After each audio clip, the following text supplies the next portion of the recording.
Сдруженијето на пензионери на Кучани до крајот на годинава планира да реализира уште неколку активности со кои во целост ќе реализира планираната годишна програма.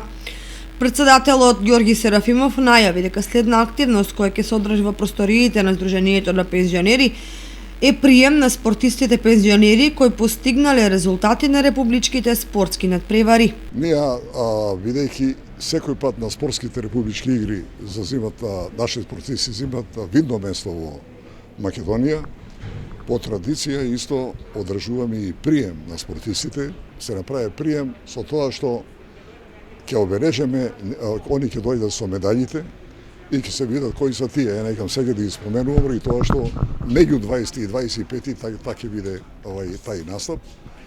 Друго, што ние до крај на годината имаме одредени средби што ќе организираме по повод нашто завршување на оваа година на сите активности. Покрај овој настан планирано е да се реализираат и неколку средби со пензионерите, на кои ќе се потсетат на успесите кои ги постигнале во текот на годината која изминува, а ќе ги договорат и идните планови за наредната 2020 година.